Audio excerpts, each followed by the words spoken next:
Muy bien. ¿Alguna pregunta? El señor Príncipe Trujillo. Para el doctor Mario Rodríguez. Doctor Mario Rodríguez, en materia de exclusión de material probatorio ilícito, usted ha afirmado que la tutela de derechos, la audiencia de tutela de derechos es subsidiaria.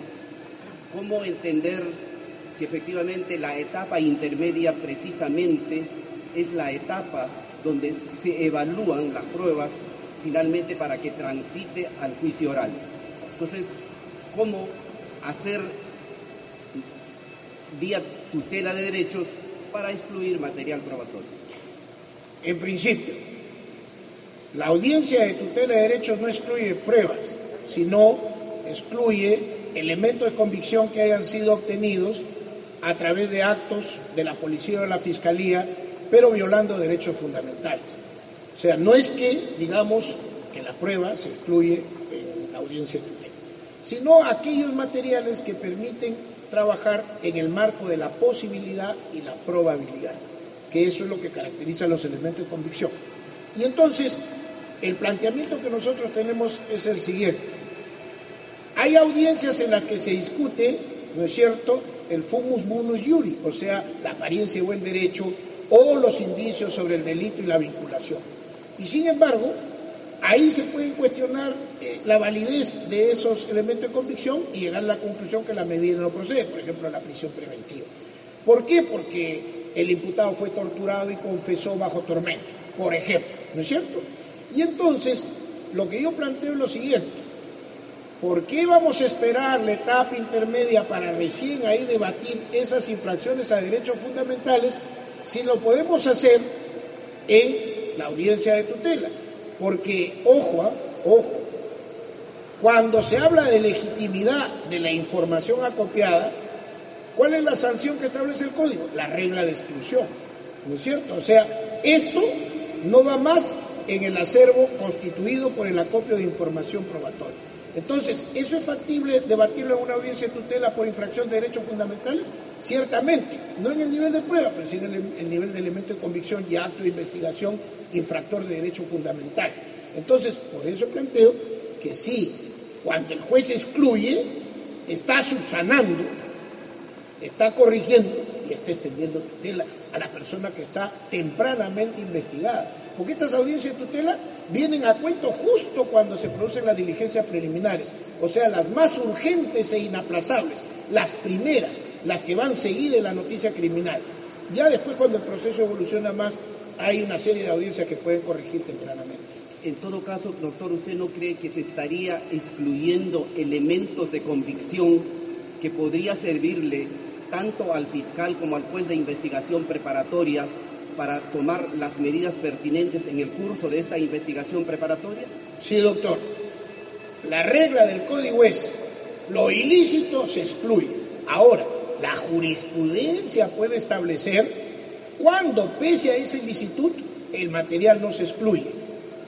Actuar a propio riesgo, fuente independiente, descubrimiento inevitable, ponderación de intereses. Eso es lo que se va a debatir. O sea, no estoy diciendo que porque hay una audiencia de tutela ya ese elemento de convicción contaminado va a tener que salir, ¿no? Ahí también se tendrá que ver si hay alguna excepción a la exclusión y por lo tanto se mantiene.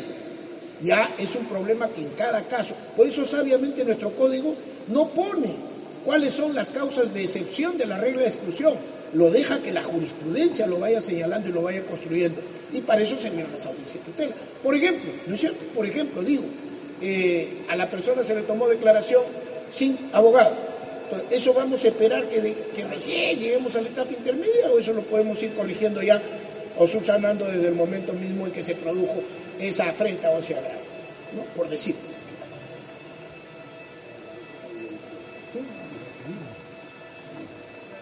Doctora Villavicencio,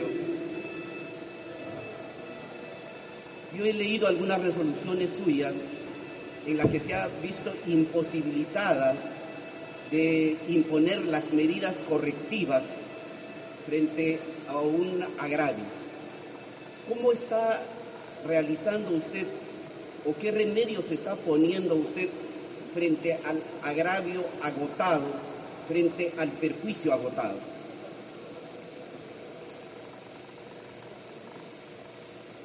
Bueno, mire, si es que no existe la posibilidad de remedio, como lo hemos dicho, existe la etapa intermedia para que se excluya el medio de prueba ilegal.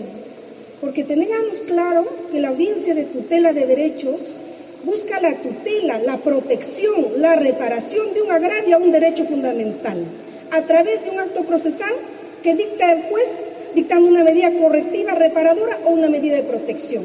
Esto significa que es factible que en el momento en que se realice esa audiencia, que se repare el agravio. Pero si el agravio es irreparable, entonces existen otras vías. Por ejemplo, si se vulneraron derechos fundamentales, está la nulidad, pues esa es una vía. Pero declarar la nulidad de una actuación procesal o de un acto procesal realizado por el fiscal, eso no repara ningún agravio, porque la nulidad significa inexistencia. Finalmente, doctora, creo que compartimos, no solo el imputado tiene derecho a recurrir a la tutela de derechos, sino también la víctima.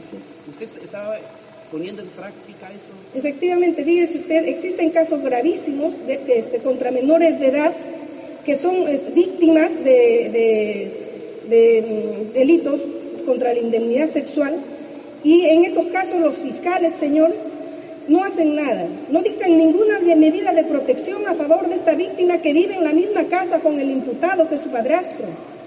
Y se lleva a la audiencia, que no es una audiencia de tutela, se lleva una audiencia para el dictado de una medida coercitiva, puede ser contra el imputado, y en esta audiencia se evidencia, señor, esta situación. El juez puede permanecer indiferente. Sostengo que no, estamos obligados a dictar una medida de protección a favor de esa víctima. Y lo hacemos definitivamente, no se causa agravio a nadie. Al contrario, nosotros estamos tutelando y tenemos la obligación de proteger a la víctima. Y si la víctima pide una medida de protección y el juez de la investigación preparatoria tutela el respeto a los derechos fundamentales del imputado y a los intereses de la víctima, ese es el concepto del juez del nuevo modelo procesal penal. Por lo tanto, tenemos pues que resolver y pronunciarnos dictando una medida de protección si se evidencia la vulneración a un derecho de una víctima. Doctor Mario Rodríguez, por favor. Tal vez uno de los temas que ya se nos ha llegado de un distrito judicial